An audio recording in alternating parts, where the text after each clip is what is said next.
সন্মানীয় কৰ্মচাৰীসকল, জনাই আছোঁ বহুত গুৰুত্বপূৰ্ণ ইনফৰমেশ্যন যে প্ৰিজাইডিং অফিচাৰসকলে মই আগৰ ভিডিঅ'বিলাকত দিছোঁ। এতিয়া ভিডিঅ'টোত দেখুৱাম যে ছেকেণ্ড পেকেট যিটো থাকিব, যিটো কোৱা হ'ব স্ক্ৰুটিনি পেপাৰ কভাৰ, হোৱাইট কালাৰত থাকিব আৰু সেইটোত কি ভৰাব লাগিব আপোনালোকক জনাম। লগতে থাৰ্ড পেকেটত কি ভৰাব, তো আপোনালোকে শেষলৈকে ভিডিঅ'টো ভালকৈ চাই যাব। তো ছেকেণ্ড পেকেট যিটো হোৱাইট কালাৰত থাকিব, বহুত ডাঙৰ স্ক্ৰুটিনি পেপাৰ বুলি কয়। তো সেইটোৰ ফাৰ্ষ্ট যিটো থাকিব unsealed envelope containing the presiding officer's diary. অৰ্থাৎ মোৰ এইটো ভিডিঅ' দিয়া আছে, চাই ল'ব যে প্ৰিজাইডিং অফিচাৰ্ছ ডায়েৰী কেনেকৈ ফিল আপ কৰে। তো এইটো সম্পূৰ্ণ ফিল আপ কৰাৰ পিছত এটা এনভেলপ থাকিব, সেইটোৰ ভিতৰত ভৰাই এই ডাঙৰ যিটো ছেকেণ্ড পেকেট সেইটোৰ ভিতৰত ভৰাব লাগিব। তাৰপিছত 2 নম্বৰত থাকিব sealed envelope containing the register of voters 17A।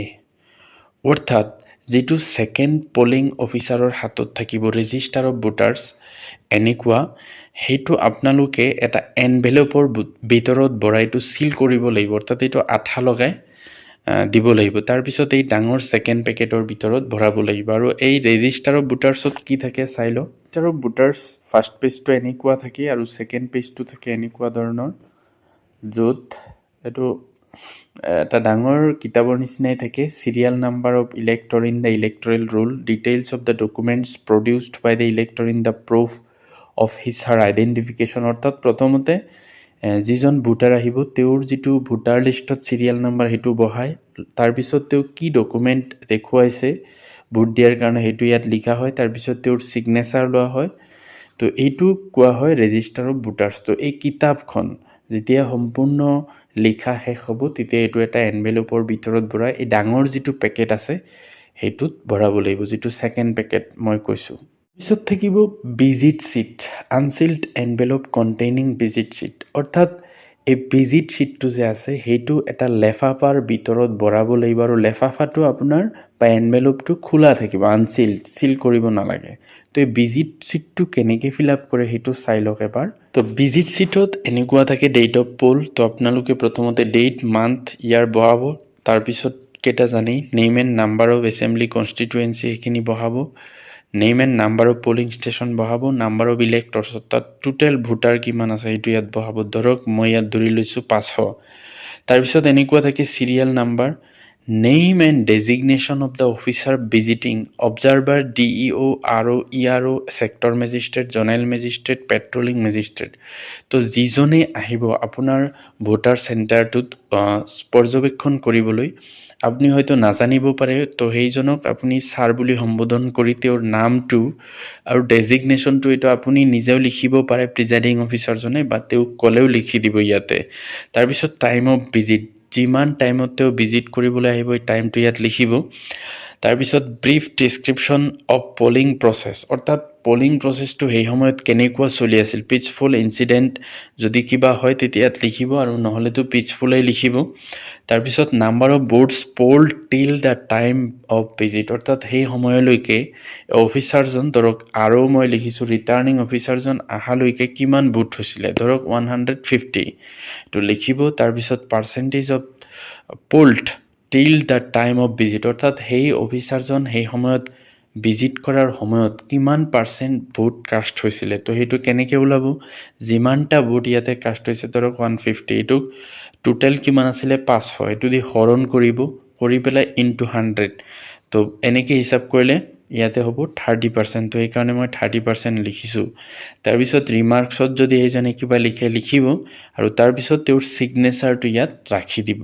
তো এনেকৈ ভিজিট শ্বীটটো, আৰু যদি কোনোবা আহে, হয়তো 2-3জন আহিব পাৰে, কোনো ধৰণৰ অসুবিধা নহ'লে তেওঁলোকক নাম, ডেজিগনেশ্যন আৰু বিশেষকৈ ছিগনেচাৰটো কৰাব, বাকীখিনি আপুনি নিজেও লিখিব পাৰিব। তো এইটো আপোনালোকে কি কৰিব, এটা এনভেলপ থাকিব বা লেফাফা থাকিব, সেইটোৰ ভিতৰত ভৰাব, ভৰাই পেলাই এই ছেকেণ্ড পেকেট যিটো আছে ডাঙৰ পেকেট সেইটোৰ ভিতৰত ভৰাই থ'ব। আৰু ইয়াৰো তলফালে প্ৰিজাইডিং অফিচাৰৰ ছিগনেচাৰ আছে, আৰু চেণ্টাৰৰ নাম আৰু নম্বৰ সেইখিনি লিখিব, ডেট লিখিব, আৰু ইয়াতে এটা ডিষ্টিংগুইজিং মাৰ্ক মাৰি দিব। তাৰপিছত এই ছেকেণ্ড ডাঙৰ পেকেটটোত আৰু এটা বস্তু ভৰাব লাগে, unsealed envelope containing the list of blind and infirm electors in form 14A and the declarations of the companions. অৰ্থাৎ যদি আপোনাৰ চেণ্টাৰত কোনোবা অন্ধ বা ইনফাৰ্ম ভোটাৰ, যিসকলে শাৰীৰিকভাৱে অক্ষম, ভোট দিবই নোৱাৰিব, এনেকুৱা যদি ভোটাৰ থাকে বা এইবিলাকৰ আচলতে লিষ্ট দিয়া থাকে, তো তেনেকুৱা লিষ্ট থাকিলে আপুনি কি কৰিব লাগিব, তেওঁলোকৰ কম্পানিয়ন বা লগৰীয়া এজনক দি পেলাই ভোট দিয়াব লাগিব আৰু সেইখিনি ফৰ্ম 14A ফিল আপ কৰি দিব লাগিব। অৰ্থাৎ তেওঁৰ যিজন সংগী থাকিব সেইজনৰ এটা ডিক্লেৰেশ্যন লিখি আৰু সেইটো এটা লেফাফাত ভৰাই এই ডাঙৰ পেকেটত ভৰাব লাগিব। তো এনেকুৱা ধৰণৰ কেছ সাধাৰণতে নহয়, যদি হয় তেতিয়াহ'লে আপোনালোকে এইখিনি লিখিব লাগিব। আৰু এনেকৈ আপোনালোকে ছেকেণ্ড যিটো পেকেট আছে সেইটো আপোনালোকে ভৰাব লাগিব। তো থাৰ্ড পেকেট যিটো, এইটো ইম্পৰ্টেণ্ট, অৰ্থাৎ প্ৰথম তিনিটা বেছি ইম্পৰ্টেণ্ট, তাৰপিছৰ কেইটাও লাগে হ'লেও এইখিনি আপোনালোকে ভালকৈ ঠিক কৰি লৈ আনিব লাগিব প্ৰিজাইডিং অফিচাৰসকলে, তেতিয়াহ'লে কোনো ধৰণৰ অসুবিধা নহয়। তো থাৰ্ড পেকেট যিটো, এইটোক কোৱা হ'ব ষ্টেচুটৰী কভাৰ, আৰু এইটো হোৱাইট কালাৰৰ থাকিব। আৰু ইয়াতে কি থাকিব চাওক, sealed envelope containing the marked copy of the electoral roll and list of CSBs if any. তো ইয়াতে বিশেষকৈ আপোনালোকে marked copy of electoral roll যিজন ফাৰ্ষ্ট পলিং অফিচাৰ থাকিব তেওঁৰ হাতত যিটো ভোটাৰ লিষ্ট, আমি যিটো ভোটাৰ লিষ্ট বুলি কওঁ, তেনেকুৱা এটা ভোটাৰ লিষ্ট লৈ পেলাই বহিব, যিটোক কোৱা হ'ব marked copy of electoral roll. অৰ্থাৎ তাতে তেওঁ মাৰ্ক কৰিব যে কিমানজন মানুহে ভোট দিছে। যেনেকৈ মতা হ'লে এনেকুৱা চিধা আঁচ দিব লাগে, আৰু যদি মাইকী মানুহ হয় এটা আঁচ দি পেলাই ওপৰত এটা গোল চিন দিব লাগে। তো সেই ফাৰ্ষ্ট পলিং অফিচাৰজনে যিটো কপিত মাৰ্ক কৰিব সেইটো কোৱা হয় mark copy of electoral roll, আৰু সেইটো এটা এনভেলপ থাকিব এই ডাঙৰ কভাৰটোৰ ভিতৰত, থাৰ্ড পেকেটৰ লগতে আচলতে পিন আপ কৰা থাকে। তাত লিখা থাকিব এটাত যে sealed envelope containing the mark copy of electoral roll. অৰ্থাৎ বা এনেকৈ লিখা থাকিব আচলতে cover of the mark copy of electoral roll. তো সেইটোৰ ভিতৰত ভৰাই চিল কৰি দিব, অৰ্থাৎ আঠা লগাই দিব, এইটো আৰু খুলিব নোৱাৰে ভোট শেষ হোৱাৰ পিছতেই। তাৰপিছত ছেকেণ্ড থাকিব sealed envelope containing the voter slip.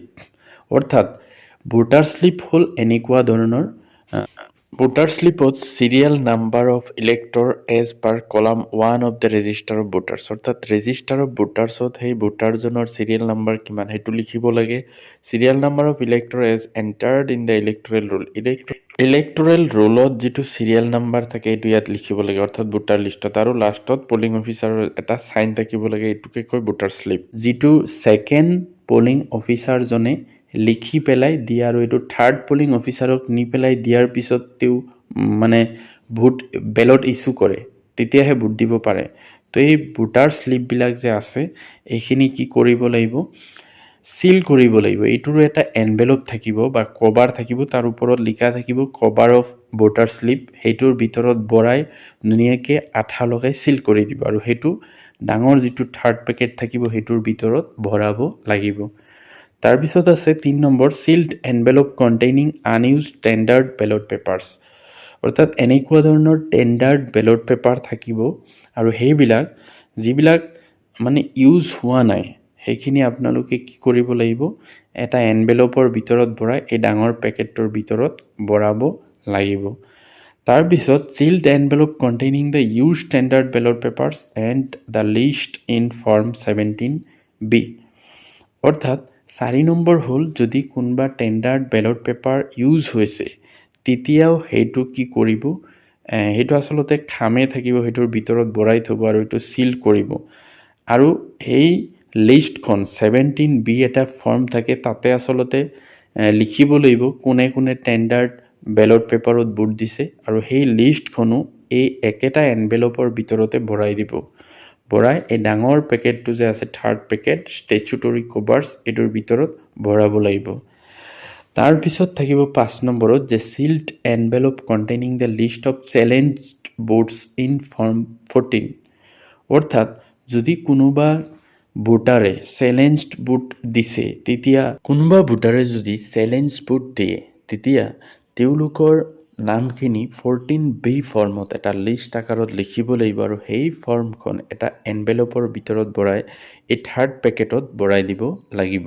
আৰু নোট যে লিখিছে এইটো আচলতে কিহৰ ক্ষেত্ৰত, যেতিয়া সাইমালটেনিয়াছ ইলেকশ্যন হয়, অৰ্থাৎ এছেম্বলি আৰু পাৰ্লিয়ামেণ্টাৰী দুয়োটা একে হ'লে তেতিয়া এই কেছটো হয় যে pink envelope containing the pink voter slips for assembly poll should be kept in this third packet.